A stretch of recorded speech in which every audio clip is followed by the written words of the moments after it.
Welcome to Real People, Real Voices. I'm your host, James Jackson. And I'm your co-host, Pastor Wayne Moore. Always a pleasure to host with you. It is a pleasure. We're back. Yeah, we at least bumped, We're back. It's been a year. It's been a whole year. A little bit more than that. A little bit more than that. We're back in the studio now. Yeah. And getting ready to do some work, get back to the grind, Yeah. and doing what we got to do to make it happen. Yeah, you know, we were doing the Zoom, so special thanks to all the staff that helped make it go, even though we weren't in the studio. Exceptional job. Yeah. Exceptional job. I mean, the guys in the truck, you know, and in the studio, while we were not here, did an exceptional job. We were still able to maintain Real People, Real Voices. Yeah, and of course, we still want people to get vaccinated. Yeah, yeah.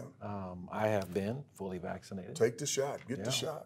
So those of you who are watching, we thank you for your support over the past several months that we have been coming to you through Zoom, and we really, really appreciate it. We also appreciate our sponsors. Yeah, let's do that. Tamiko Associates, a realty group, Martin University, Marion County Public Health Department, Lee Cossell and Crawley, Al's Modern Clothing and Shoes. If you need to be in a position where you can be sharp, go to Al. He'll get you straightened out. North Side Windows, Gutters, and Cleaning.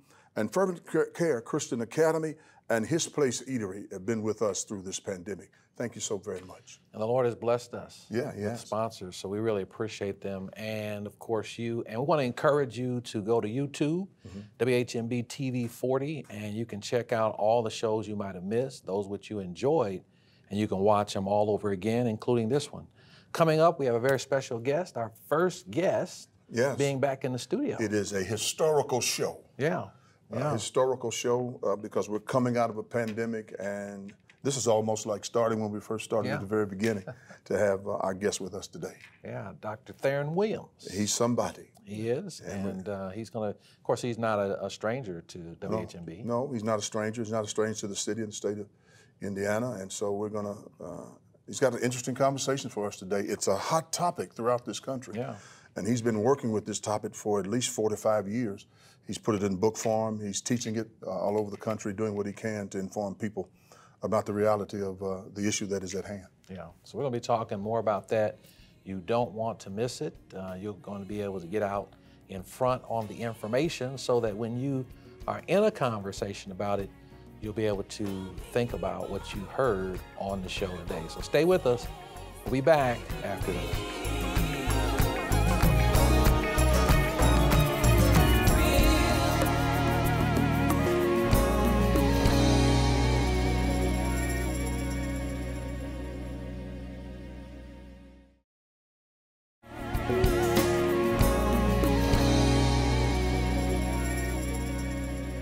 Welcome back to Real People, Real Voices, and we're joined by Dr. Theron Williams. Welcome to the show. Thank you. Good to be here, Pastor Jackson. Well, it's good to have you here. And how you been faring through all of the COVID-19? Well, you know, we've been holding on and getting vaccinated and going back into church, putting the protocols in place, and you know, trying to keep everybody safe while we continue our worship of God. So we've been doing pretty well. Well, good. Thanks to the Lord. Amen. Yeah. Amen. Church is different now, isn't it? Oh man, very different. Yeah. And so we're trying to work through that. You know, we talked about how people have gotten used to worshiping at home on their smartphone or on their iPad or computers, and they don't have to come out and they can still get it. But there's nothing like being together in community, you know, touching and hugging and being with in the each other. house. And there ain't nothing like it. Nothing like it. Yeah. I've missed it. Yeah. I missed it. I would wholeheartedly agree with that. Yeah. So we're here to talk about critical race theory. It's not new, but it's new to a lot of people. And this is something you've been working on. So what is critical race theory? Well, critical race theory emerged back in the 60s and 70s when Black attorneys and Black constitutional law professors noticed that enshrined in parts of the Constitution and in the laws of the land were racist notions that were complicit in holding in place systems of oppression and white domination. And they began to look at these theories, and they understood that black hatred was transmuted into public policies and social conventions. And so they began to take a look at, the 3/5 human clause that was in the Constitution and making it illegal for black people to vote, and the Jim Crow social conventions and those type of things were enshrined in laws and in public policy and in social norms. And so they began to look at that and push back against it. And since then, it has mushroomed. They're saying that since that's evident in laws and in parts of the Constitution, is that same theory applicable in education, business, entertainment, government, and other institutions that make up the American society? And so that's critical race theory. How does the question of racism and oppression influence other institutions in the American experience? And so that's what critical race theory is all about. It's about exploring that notion, investigating that notion. But the problem is that critical race theory, as taught, is not being taught in public school systems. It's not a part of the public school system. So you have an uproar across the country, people going to meetings with the local school boards to try to prevent critical race theories from being taught in public schools when it was never taught in public schools. Critical race theory is not even taught in some colleges and universities. When you get to critical race theory teaching, you're on a graduate level, and those are specific classes. So there is a panic that's going throughout the United States of America, as if we have always been teaching critical race theory in grade school and in high school, and we have not been. So it's attacking a straw man. I mean, this thing doesn't even exist, the teaching of it, in our public school system. So that's what this critical race theory is all about. And so this is why the governor in Florida is doing everything he can to keep it out. I think, they've already voted to keep it out of the school system in Florida. Do you think that will snowball throughout the country as it relates to critical race theory? And the problem with that is that you can't teach accurate American history without dealing with the issue of race. It's just impossible. Granted, the United States of America has made some major contributions to world civilization. No doubt about it, that this country has been a blessing globally. But we also have to deal with the shadow side of America, the horrible, horrific things that this country has done to people of color globally. That has to be dealt with. So you cannot have an accurate understanding of history of the United States of America without dealing with the question of race and how race has influenced public policies, social norms, the entire social convention of the United States of America is influenced by this whole question of race. When the settlers came over to North and South America, they came over dominating the indigenous people. How can you not deal with that when you start talking about American history? How can you not talk about slavery? How can you not talk about black codes? How can you not talk about Jim Crow? All of this is a part of our history, so there's no way around it. So you cannot whitewash and sanitize what has happened in the United States of America with regard to race relations and what continues to happen even today. So if we're going to understand what's unfolding and what's happening in our country today, we have to understand the genesis of our nation. So yeah. So what he's doing in Florida, and it is going to snowball, and it is going to, and what they're saying is they want to protect white children from being traumatized by the history of America, but you're not helping them by shielding them from reality. We talk about racial reconciliation, which the term itself is oxymoronic. I agree with you. Because how can you reconcile and you never had a conciliatory relationship to start with?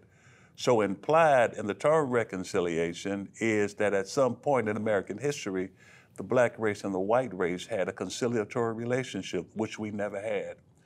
So trying to reach for racial reconciliation is trying to reach for a ghost, a phantom, a spirit that doesn't exist. The goal ought to be racial harmony.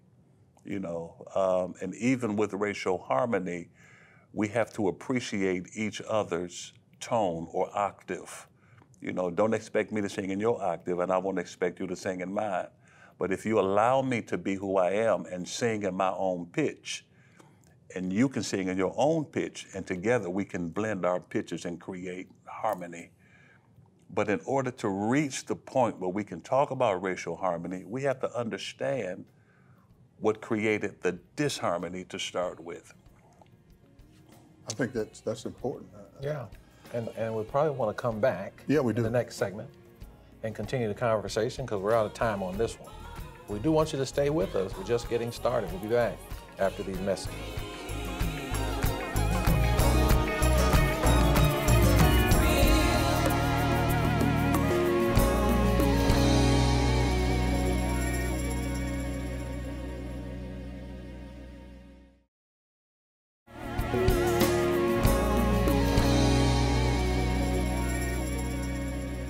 Welcome back to Real People, Real Voices, and we're joined by Dr. Theron Williams, and we're talking about critical race theory. Perhaps you've heard about it. And when we were just taking the break, Dr. Moore, you were about to ask a question.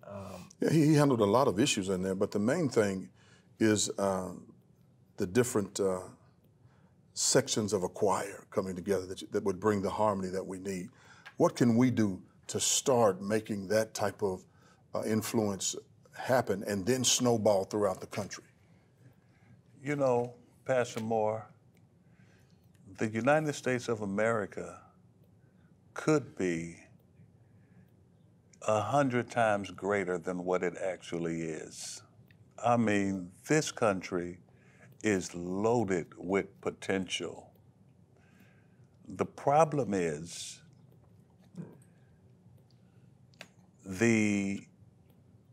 how we want to keep systems of oppression in place. Do you know it costs the GDP of the United States over the last 20 years $16 trillion to keep white supremacy in place? And it is projected over the next 5 years, another $5 trillion from the GDP to keep these structures in place. $21 trillion is what racism and white supremacy and sexism has cost this country.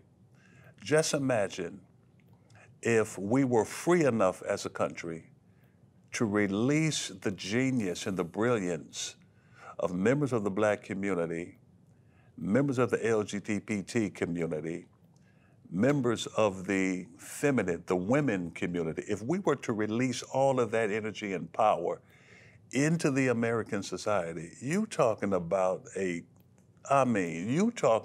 something. America is great, but you haven't seen anything yet.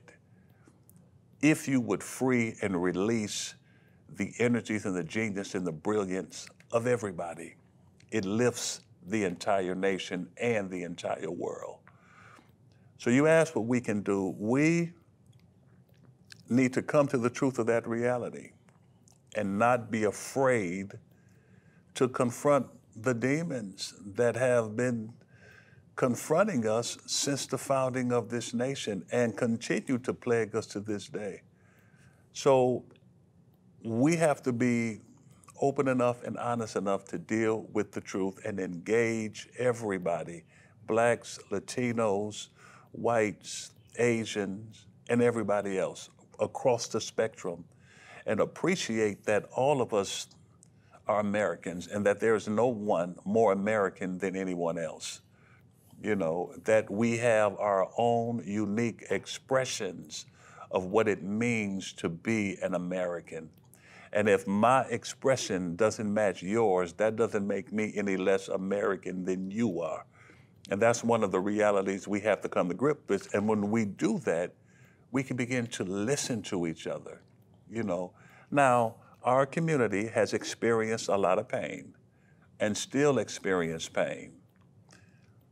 But we cannot allow our pain to make us unapproachable and close our ears to listen to what our white brothers and sisters have to say to us, because they have a story as well that we need to listen to and appreciate, and vice versa. So I think if we can just start listening to each other and stop trying to whitewash and rewrite history to fit the narrative we want it to have, and just allow history to be what it was and understand it from that perspective, then we can start moving towards racial harmony.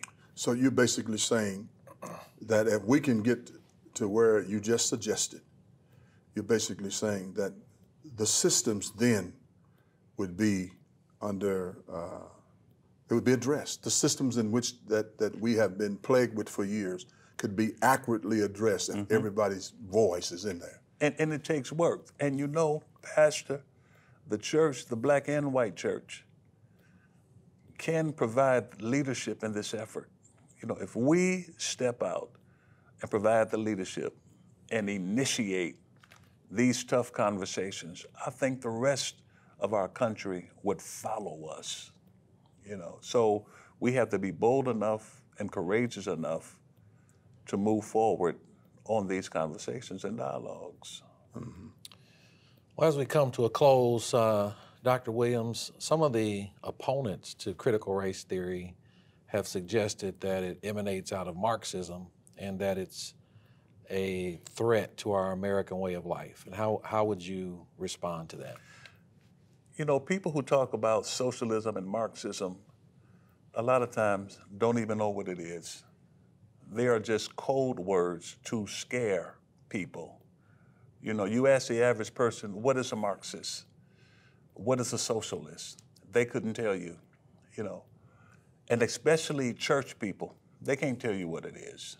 You know, that's just the boogeyman to scare people out of coming together and facing the demons of our past that continue to plague us in our present moment. You know, we talk about being Christ-like, being like Christ. But Pastor Moore, I'm not so sure we're ready to deal with Jesus. I'm not so sure, because in our country we have conflated capitalism with Christianity. Most definitely. And when you look at Jesus, he was not a capitalist. I'm sorry, America, Jesus was not a capitalist.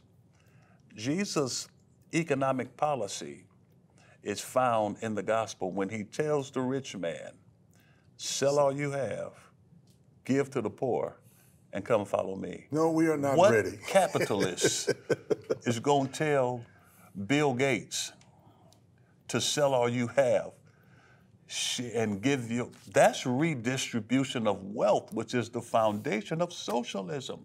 Jesus said, if you have 2 coats, give your brother one. Who's going to tell somebody, a rich person with that massive wardrobe, to take your clothes and give it to people who don't have any? Those are not capitalist principles. Those are socialist principles.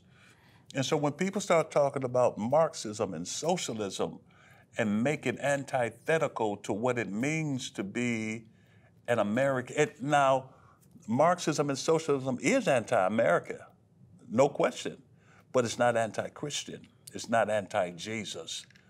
So let's just talk about our country and not try to conflate American principles with what it means to be a Christian, a biblical Christian, a follower of Christ. you know. So a lot of times I don't think people really understand what it means to be socialist. They talk about they're afraid of socialism, but then go to a public school.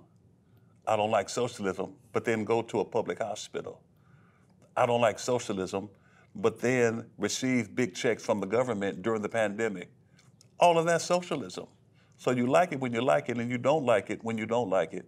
And then go borrow money from socialist China to keep our economy afloat. Either you're a socialist or you're not. So, you know, you see the conflict and the contradictions. Yeah. Well, there's a lot more to say about it, and hopefully we can have you back as we move forward in this. Yeah, that's cool. Thank you so much for having me. Yeah, we're going to have you back. You've been a great guest, and thank you all for being with us. We're not finished, we just got to quit. So we'll be back after this with the rundown.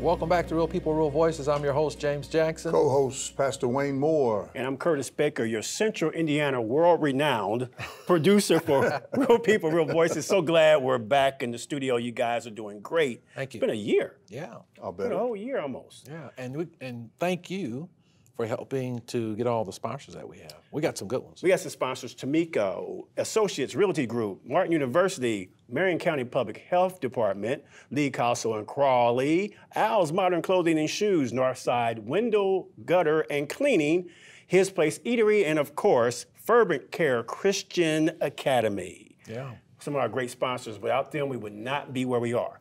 Dr. Williams did a fantastic job. Oh, yeah. He's committed to coming back. We hope he'll come back to talk about this issue because it's just snowballing throughout the nation, and people need to be well aware and abreast of what's happening so they won't panic and react and move in the wrong direction. Yeah, like what he said, we have to all kind of listen to each other. Yeah, And that is sometimes something that folks don't want to that's do. a train wreck. There's a lot of disinformation a lot of times, you know, so it's a good thing that he was able to bring it to another perspective that's not being heard. And you know, we ought to be grateful that we have such a talent in our city that can be able to lecture on that. And I'm pretty sure to hear him in a lecture with this particular issue would be dynamic. Yeah. So we hope you enjoy it, and we've enjoyed spending time with you. And we want to say welcome back to you joining us in the studio. God bless you, and we'll see you next time. See you later, Aunt Jeanette.